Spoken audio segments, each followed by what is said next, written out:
The conference room smelled faintly of fresh coffee and new carpet. Rows of sleek leather chairs surrounded a long, glossy mahogany table, and the walls were lined with framed blueprints of towering skyscrapers. It was the kind of room where deals worth millions were struck over handshakes and champagne. The CEO of Harrington Development Group, Charles Harrington, stood at the head of the table in his tailored suit. His silver cufflinks glimmered under the recessed lighting, his posture radiating the kind of confidence that comes from decades of being the most powerful man in the room.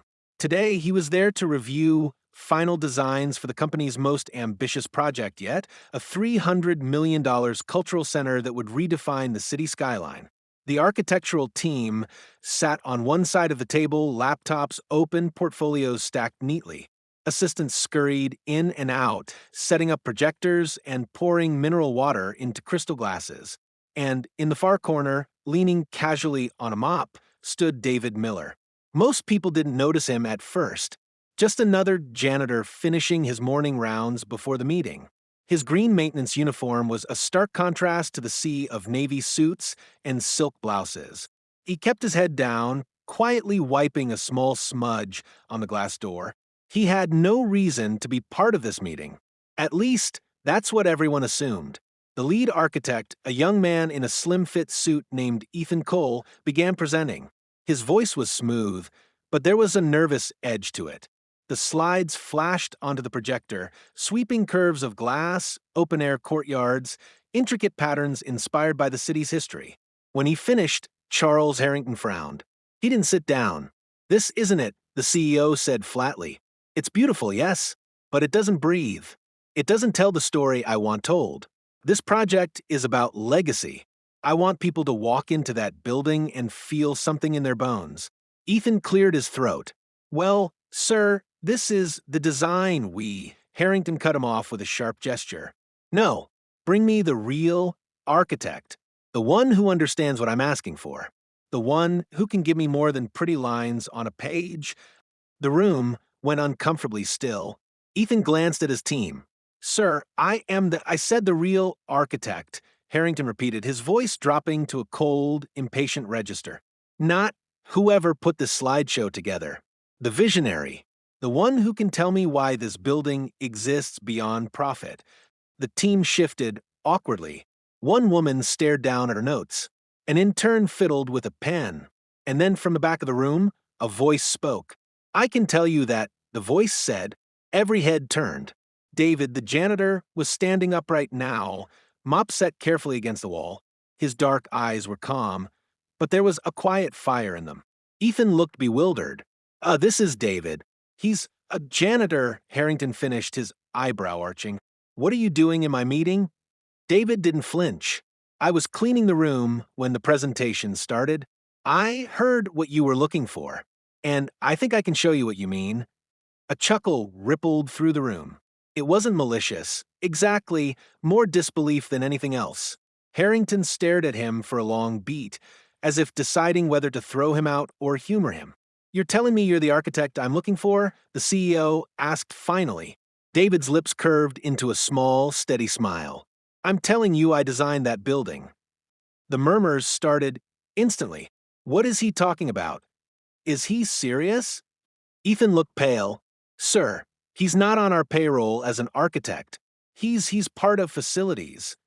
"That's true," David said evenly. "I mop floors now. But 10 years ago, I was an award-winning architect. I worked on projects from New York to Dubai until my firm collapsed during the recession. Lost my home, my marriage, everything. I came here for steady work. The only opening was in janitorial, and I took it. But when I heard your company was bidding on this cultural center, I started sketching. Nights, weekends, on scrap paper and cardboard. I handed the concept to one of the junior designers here. Guess it ended up in the right pile?" He stepped forward and placed a worn leather notebook on the table. The cover was scuffed, edges frayed, but inside were pages of exquisite drawings. Sweeping atriums that echoed cathedral ceilings. Gardens that invited the community in. Every line carried intention, history, soul. "This," David said, quietly, "is the story you want told. It's about the people who built this city with their hands. Immigrants, laborers, artists, families. It's about creating a place where everyone, rich or poor, feels they belong. The room was silent. Even the assistants had stopped moving. Charles Harrington didn't speak for a long time. He flipped through page after page, his sharp eyes scanning each drawing like he was searching for a flaw and not finding one. Finally, he looked up. "Why didn't you tell anyone who you were?" David shrugged. "Wasn't my place. I was hired to clean floors, not pitch designs. People see the uniform before they see the man.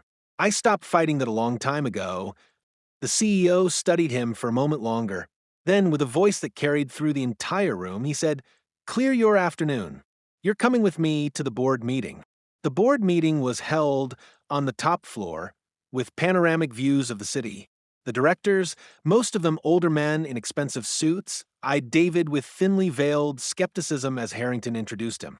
"This," Harrington said, holding up the notebook, "is the design we're going to build. And this is the man who created it." There was a shuffle of discomfort. One director coughed politely. "With all due respect, Charles, he's exactly what this company needs," Harrington interrupted.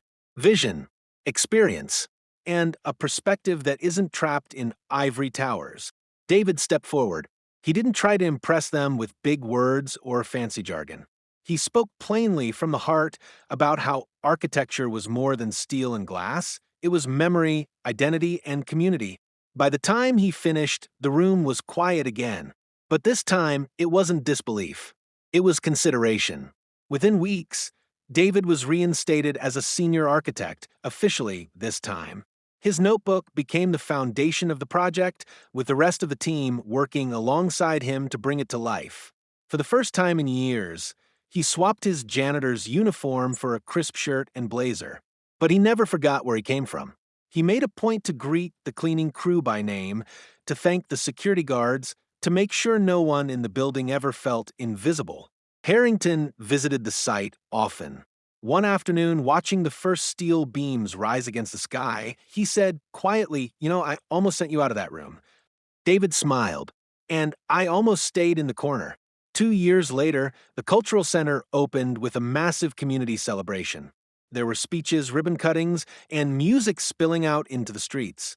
The building was breathtaking, sunlight poured through its curved glass walls, gardens bloomed along its terraces, and murals told the story of the city's diverse history. People wandered through in awe, taking selfies, running their hands along smooth stone walls, pointing at details that made them feel seen.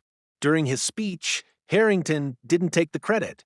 He told the full story about the man in the green uniform who had been cleaning floors but carried a city's worth of dreams in his notebook. When David stepped up to the podium, the crowd erupted. Cameras flashed. His voice wavered for just a moment before he steadied it. "This building isn't mine," he said. "It's yours. I just drew the lines. You filled in the meaning." Epilogue, legacy years later, school groups still toured the Cultural Center, teachers pointing out the plaques that told its history. One of those plaques bore David's name, alongside a simple sentence, "Never underestimate the person you overlook." And somewhere in another boardroom, a CEO thought twice before demanding the real anything, because sometimes the person you dismiss is the one holding the blueprint to everything you're looking for.